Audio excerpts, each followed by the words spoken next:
Hello, my name is Chitta. I am one of Bante's students, and we decided to try and help Bante because he doesn't live at a fixed monastery. Wherever he goes becomes a monastery, and therefore he doesn't have a fixed donation box where people can make offerings. So we've added a link below that you can make a donation to help protect the sasana and help support this wonderful monk if you feel that way inclined. Thank you. Be well.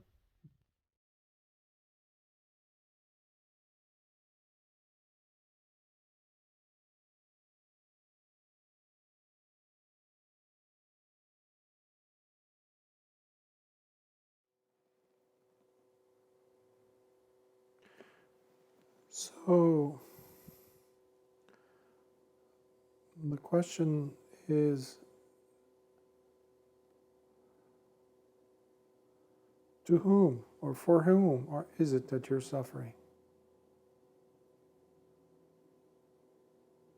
Is it your suffering that's making you suffer? Or is it someone else's suffering that you're taking on as your own? Almost like proxy, like a placeholder. But for all intents and purposes, it is draining you, it is stressing you, it is upsetting you, it is having you have sleepless nights, pain in the body, worrisome thoughts, etc.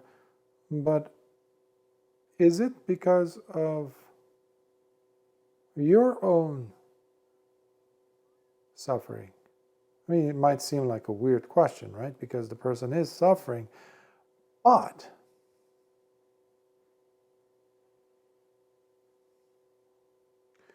where is its source? We never ask.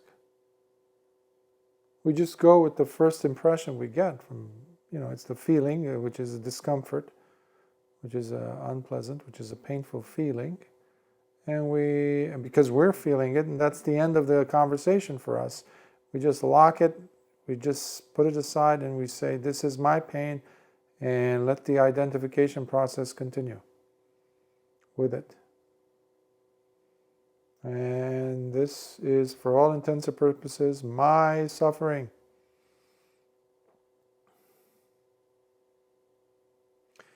Sometimes we feel much more comfortable to deny ourselves the acknowledgement of pain. Deny ourselves the validation that yes, I am in pain.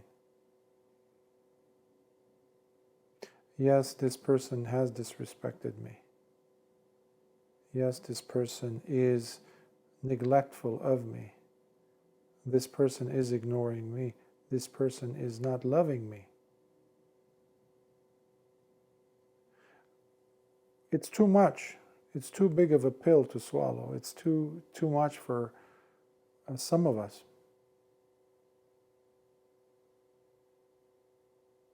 But what do we do? And that has a lot to do with the coping skills, whether they're there or not, and whether they're healthy coping skills or not. Which means the person might, let's say, for majority of the public, we don't have necessarily the right coping mechanisms in place. Right as in healthy, that is, at the end, it uplifts, it turns the experience into a learning experience, and you grow from that. That type of coping mechanism doesn't exist for the majority. It's quite rare, actually, without some form of intervention at some point, usually later on in life, with the help of, therapeutic interventions and things. And the person perhaps taking charge of their lives, etc. But in the absence of all that, what do we do?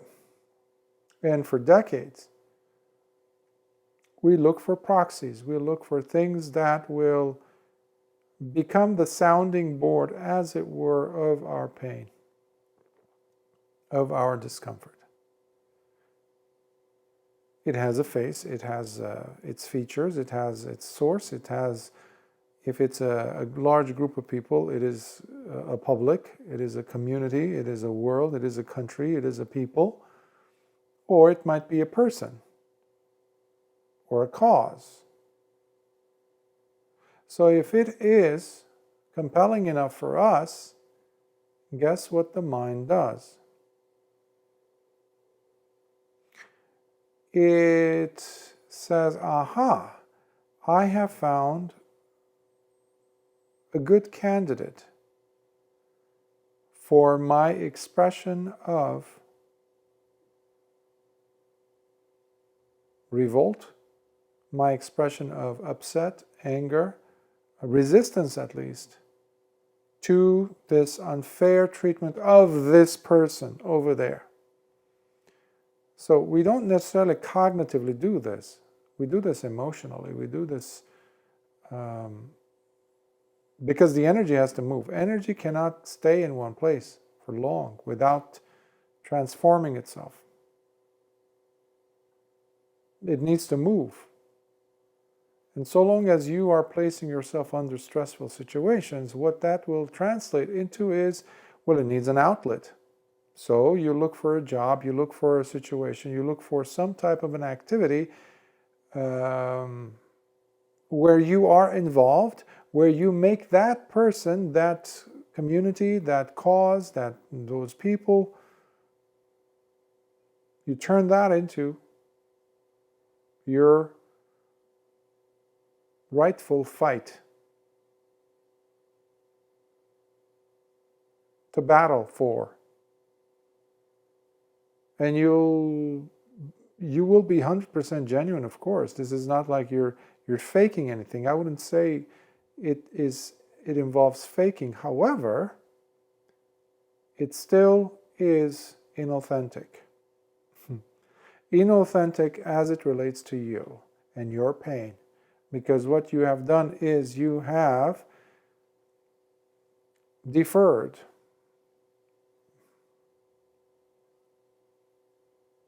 the real things that are taking place in you. Maybe it's from childhood. Maybe it's from years of trauma. Maybe it's years of neglect, abandonment, hurt. So what you do then is you look for a cause and you channel all the angst, all the frustrations, all the justice seeking, fairness seeking, kindness seeking efforts in that direction, while saying, putting your finger in front of your lips and saying shh to yourself. I'm doing something important now. I'm reaching out for these people. I'm helping out these people. I'm helping this person, that cause, this, that. Meanwhile, you are trying to run away from the very things that have been eating you up, sometimes for days, sometimes for years and decades. So who is it that you are suffering for? Who is it that you are suffering for? You could write this down underneath who, underline that, suffering for. Who am I suffering for? Only an honest inquiry will help you. Heart to heart, sitting down, having a moment with yourself. Will it allow you to see whether it is your pain that is causing you suffering? As in, whether you're neglecting yourself and going and trying to find yourself a crusade or something to fight, which you will do a very good job, by the way, at. Because the energy has to move. But because for many people it is a tender, tender wound, despite the fact that it's been decades, The person would rather choose to go overseas on the other side of the galaxy, finding a cause to battle for, rather than look in the mirror and say, I am wounded deeply, or I don't want to be in this situation. Same thing with love. Sometimes people call themselves or even have manifestations of love, let's say, expressions of love,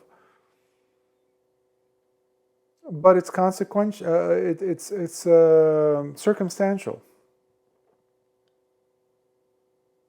Of course, when you say love and you want to put that as the apex, as the highest point, you don't want it to be a matter of circumstance. We don't like that. It demeans it. Sometimes we are in a relationship with individuals because of certain past experiences. Maybe you were there at a time period in your life when certain things were going on, and that person or somebody they knew, whom you knew, or you ended up knowing, so that became like a linkage, a mutual point of contact. And because of the nature of the experiences, the colors of those experiences, and the fluctuations, the intensity of certain experiences, all these things coagulate, come together, and then could present for you a situation where you feel, I'm in love with this person. We have a thing. I can't put my finger on it. Well, yeah, let's put down and write those things down. If you have enough of a camera, running all the time, I can show you the frame by frame, those moments where these so-called difficult to express moments happened, are reasons. There are reasons, basically. That's what I'm trying to say. So how we felt at a certain point. There might be someone who was there and that person's presence or absence intensified your living experience. And this other person associated with them there was there to receive all that flood of emotions. People do this with organizations. People do this with jobs, with positions.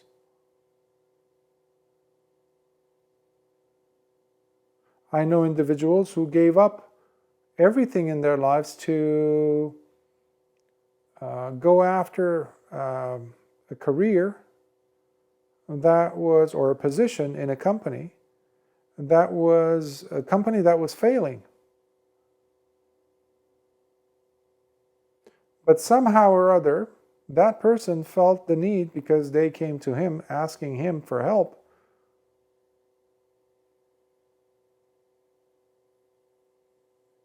he worked incessantly for years, to the point where that organization, that company became everything for him. To the point where he neglected other parts of his life. Why? Because that was a sinking ship, which all of a sudden he was able to lift up and stop from drowning. In fact, allow it to sail again.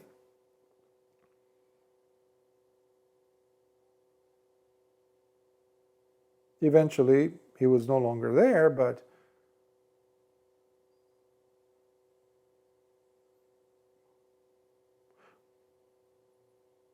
was that the best that one could do, though? because there was a compensation eventually. When you look at the situations, you see that this person was sacrificing so much. For what? For the thing or to compensate?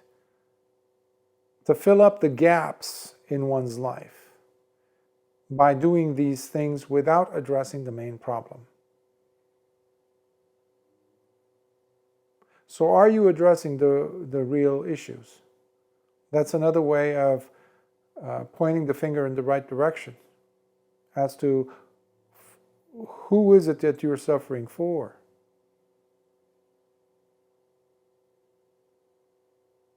So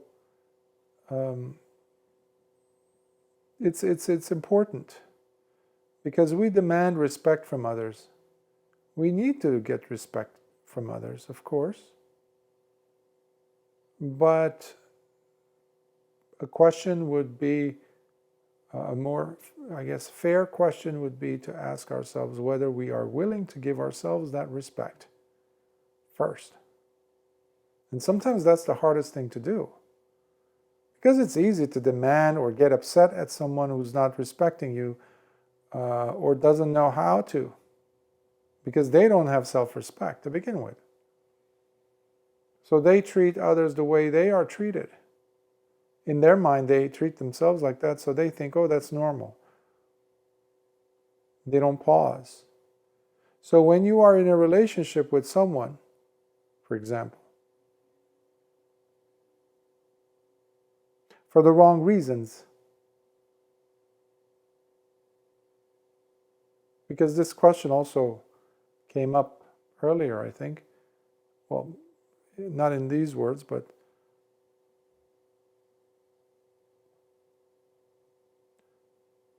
one way to find out whether you, as lay people, you belong together is the feeling that you belong together. That needs to be there.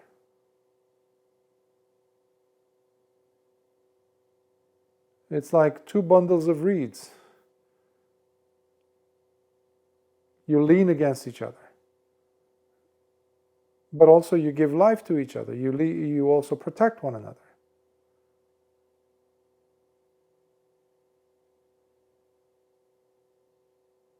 But you also grow in the presence of the other. That is crucial. That is something that needs to be also highlighted.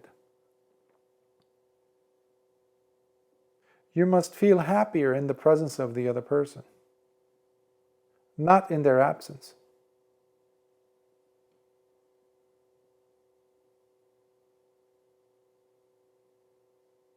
Not in their absence.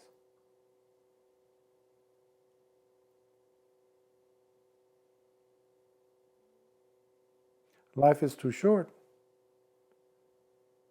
So, is the person across from you, whom you're calling your partner, your wife, your husband, your boyfriend, your girlfriend, whatever, is it really someone that is allowing you to face life, to confront life, difficulties in life, celebrate life at the same time, celebrate the qualities in you, fearlessly addressing those qualities in you that you do not want to face, run away from, and they gently, kindly, most humanely, but absolutely, courageously come forward and say, at the risk of it all, I'd like to point this out. These things I'm noticing. So, is there communication that is so candid and so open and so lovingly available? This is a situation where the wounds of the past can really heal, because you're no longer being a ventriloquist to yourself, because that's what's happening with many people.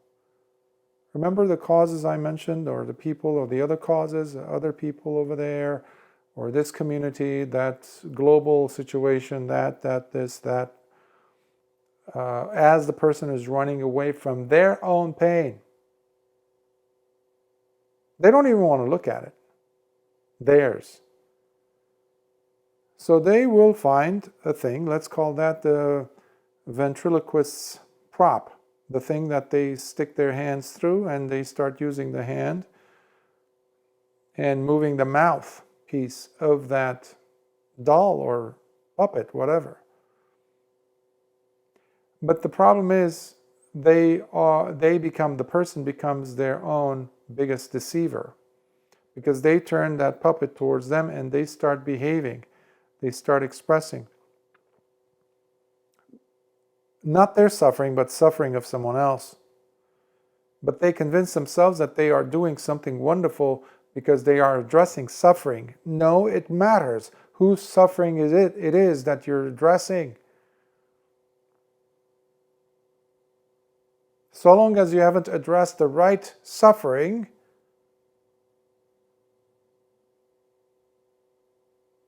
you're not getting close to the truth. You're not getting close to healing, ever. Otherwise, while your house is burning, you're going over there a mile away, or the other side of the planet, trying to extinguish fires there, while your house is burning, where you were, by the way. Seeing it burn, and you walked away from it and you went somewhere else to, well, extinguish fires over there and feel good about it. You see the irony here. But there's usually a lot of emotional baggage there, or maybe not. That's not the best way of expressing it. Perhaps tender. It's very tender to touch. But it is tender because it's never been addressed. And it is tender also after the fact that many decades have passed. It is tender because it still gets bruised up. It's still being abused. It's not being given attention. No healing balm is being placed upon it to allow it to heal. So the very fact that it is still fresh, decades don't mean matter and don't mean anything, right, anymore? They don't matter. Time doesn't mean anything because the wound is like fresh. Why? Because every time you get your finger on it, closer,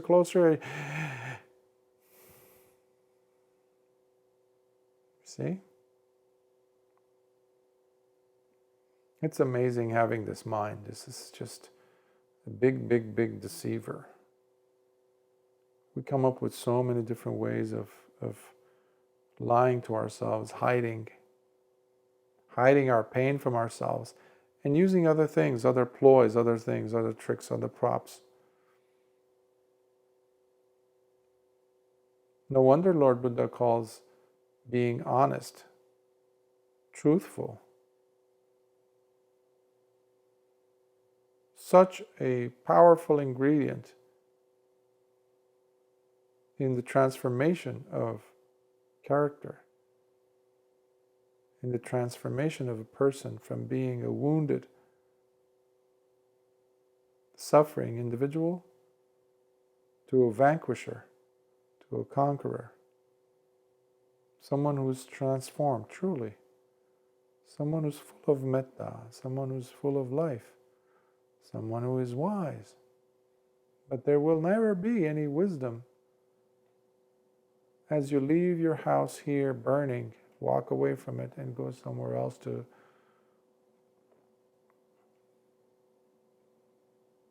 heal wounds there.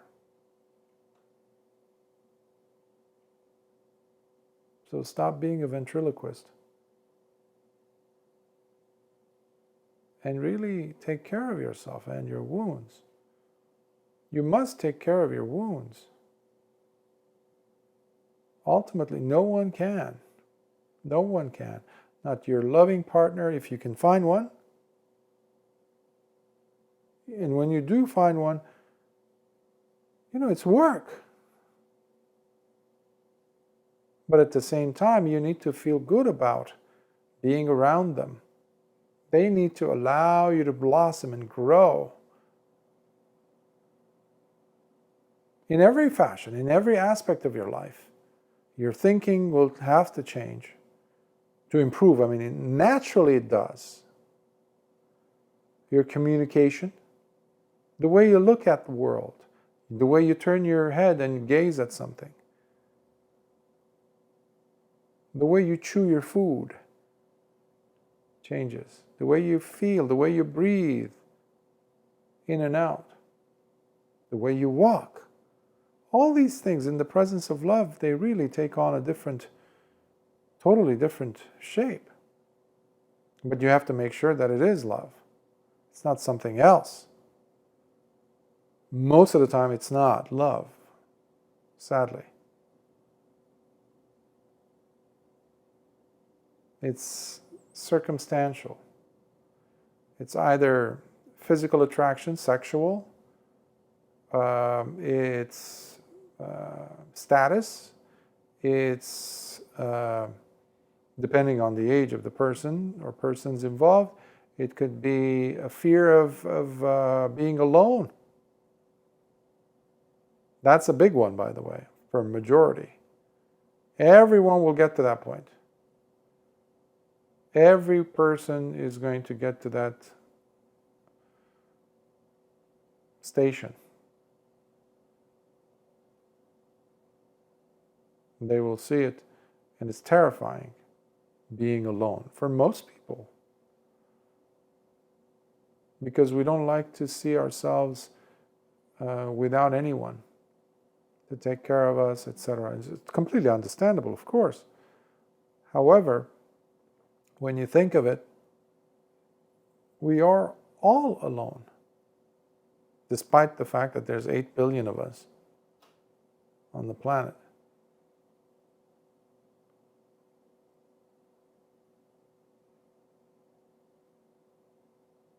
But how do you deal with yourself? Because, when you're able to work with yourself, if you're able to touch those tender spots of yours, your past, your heart, your suffering, your pain, there really is not that much of a need for you to go ahead and look for individuals for you to make it your own cause, to fight for their suffering to be alleviated.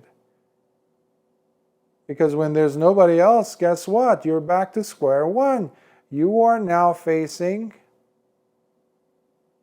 your own suffering. And it says, hello, did you miss me? I never went anywhere. I was always here sitting on your shoulder, despite the fact that you convince yourself otherwise. They don't know what to do, how to deal with this. And one of the reasons is people start developing dementia because it's too much to handle, or Alzheimer's.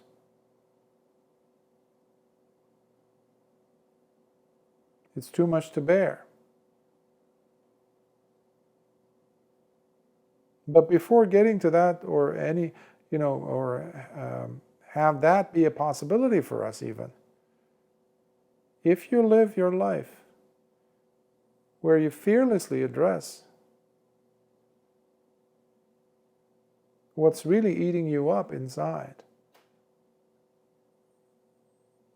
and sit with that, have a heart-to-heart with yourself, sit down and journal, do audio record yourself on your phone, or video record if you feel adventurous enough. Make sure there's nobody around and you're just having this moment with yourself. But please be honest. Nothing's going to happen. I guarantee it's going to be better. Much better than what you've been doing, which is running away from your suffering and trying to have these actors to come in and play your own role of suffering.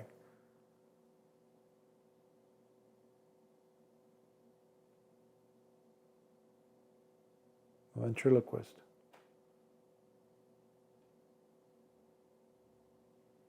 Nobody can act your part. Nobody can be, doing you basically as you can.